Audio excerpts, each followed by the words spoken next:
ఈరోజు దేవుని వాక్యము ప్రార్థన యందు పట్టుదల కలిగి ఉండుడి.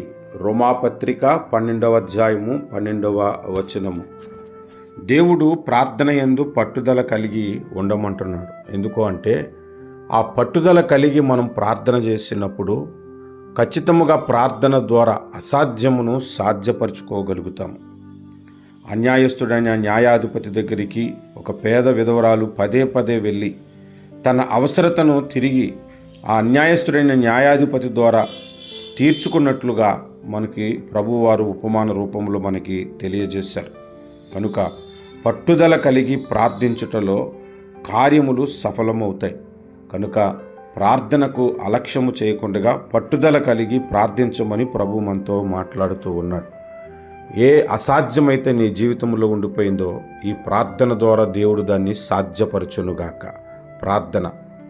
పరలోకమందున్న మా తండ్రి, నీకు స్తోత్రాలు. అసాధ్యములను సాధ్యపరచువాడా, నీకు స్తోత్రాలు. పట్టుదలతో మీ నామమున ప్రార్థిస్తూ ఉన్నాము. ఇది జరగదు అనుకున్నవి మీరు జరిగించే దేవుడు. ఇది మా వల్ల కాదు అనుకున్నది మా వల్ల కార్యమును సఫలము చేసే దేవుడవు. అటువంటి గొప్ప దేవుడు అయిన నిన్ను స్తుతిస్తూ ఉన్నాను. ఈ ప్రార్థనకు ఏకీభవిస్తున్నటువంటి నీ కుమారులు, నీ పిల్లలు ఏ అసాధ్యమైతే ఇది అనుకుంటున్నారో అది వారికి సాధ్యపడినట్లు సహాయం చేయండి. ఏ కార్యమైతే జరగదని వారు తలంచుచున్నారో వారి జీవితంలో కార్యము చేయండి. మహిమగల మీ నామమును బట్టి స్తుతిస్తూ ఉన్నాను, ప్రార్థన చేస్తున్నాను, అడుగుతూ ఉన్నాను. అసాధ్యమును సాధ్యపరచండి.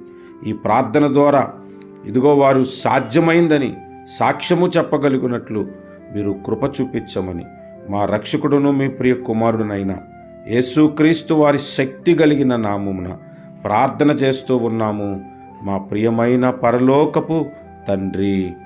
ఆమేన్.